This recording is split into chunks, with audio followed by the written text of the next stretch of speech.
AI सम्मिलनी रे shirt खोली प्रतिवाद करिथिबा विरुद्ध रे दिल्ली समेत विभिन्न राज्यर कांग्रेस कार्यालय बाहर बीजेपी रो प्रतिवाद।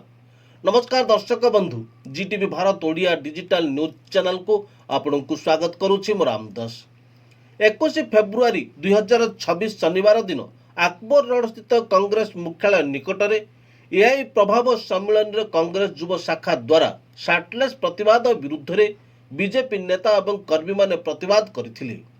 फेब्रुआरी 20 2026 शुक्रवार दिन भारतीय युव कांग्रेस कर्मी एक गोष्ठी दिल्लीर भारत मंडप रे थिबा एआई इंपैक्ट शिखर प्रदर्शनी हॉल रे एक नाटकीय सार्टलेस प्रतिवाद करथिले, जोंथिरे सरकार एवं भारत अमेरिका वाणिज्य चुक्ति विरुद्ध रे स्लोगान लेखाथिबा टी शार्ट थिला। এই ঘটনা পরে দিল্লী পুলিশ সম্মিলনী স্থাନରେ प्रतिवाद सहित जड़ित 4 जन आईओएससी कर्मी को गिरफ करथिला एवं जड़े वरिष्ठ अधिकारी कहिसंती जे एक बृहत षड्यंत्रर तदंत करा जाउछि। बीजेपी रो प्रतिवादकारी माने फ्लैग कार्ड धरी स्लोगान दे कांग्रेस एवं यार नेता राहुल गांधी को समालोचना करी देशर भावमूर्ति को क्षुण्ण करबा पई तांकू देशद्रोही बोली कहिथिले। प्रतिवाद नेतृत्व नहीं दिल्ली बीजेपी सभापति वीरेंद्र सचदेव एवं लोकसभा सांसद मनोज तिवारी आईओएससी प्रतिवाद को देशद्रोही बोली कहिथिले।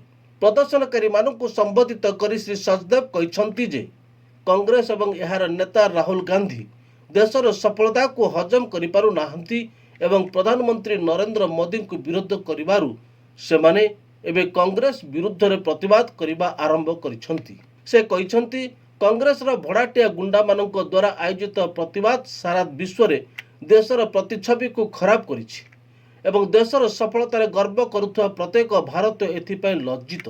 दिल्ली राज्य साधारण संपादक विष्णु मित्तल एवं विधायक राजकुमार भाटिया समेत अनेक बीजेपी नेता बहु संख्यक कर्मी सह मानसिंह रोड रे प्रतिवाद पई एकत्रित होइथिले।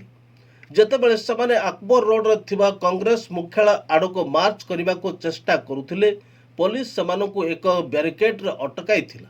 श्री मोदी द्वारा उद्घाटित एआई इंपैक्ट समिट शुक्रवार 20 फेब्रुआरी 2026 रे समाप्त होइछि। भारत मंडप रे अनुष्ठित एही विशाल समावेश रे अनेक देशर मुख्य विश्व एआई नेता, शिक्षाविद एवं गवेषक, विश्व टेक कंपनी मुख्य एवं दानशील व्यक्ति माने जोग देथिले। मुंबई रे युव कांग्रेस एआई समिट रो प्रतिवाद रे बीजेपी कर्मी माने राहुल गांधी को कला पताका देखाइथिले। मुलुंड टोल नाकारे बीजेपी समर्थक मानकर एक गोष्ठी प्रतिवाद करथिले एवं प्रधानमंत्री नरेंद्र मोदी पदक्षेप को लगातार विरोध करुवा कांग्रेस नेतांक विरुद्ध रे स्लोगान देथिले। सेमाने प्रधानमंत्री नरेंद्र मोदी पदक्षेप को लगातार विरोध करंती। फेब्रुआरी 21 2026 रे पोस्ट करा जाइथिबा एई फोटो रे लोकसभा रे विरोधी दल नेता राहुल गांधी को मुंबई विमानबंदर रे पहुंचीबा परे स्वागत करा जाइछि।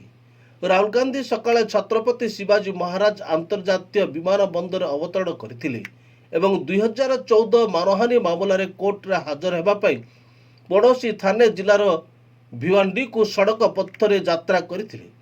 बीजेपी समर्थक मानकर एक गोष्ठी मुलुंड टोल नाकारे प्रतिवाद करथिले एवं तांको विरुद्ध रे स्लोगान देथिले।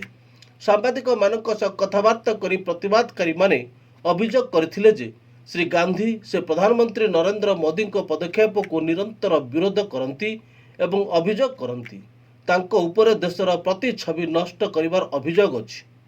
शासक एवं विरोधी दलर कर्मी मानक मध्य कोनोसी संघर्ष को रोकिबा पई श्री गांधी गस्त पर पुलिस कड़ा सुरक्षा व्यवस्था करथिला। एही समय रे कांग्रेस नेता सचिन सावंत बीजेपी रो प्रतिवाद को गुरुत्वपूर्ण जातीय प्रसंगरु ध्यान हटाइबार प्रयास बोली वर्णना करथिले। सावंत शासक दल उपरे नाटक करबा अभियोग करथिले कारण यार जनसाधारणक पई कोनोसी उत्तर नाही। नेशनलिस्ट कांग्रेस पार्टी एसपी मध्य कला पताका प्रतिवाद को समालोचना करी यह को गणतांत्रिक मानदंड लज्जाजनक प्रस्थान बोली कहिसंती। Bureau report, GTV Bharat Odia.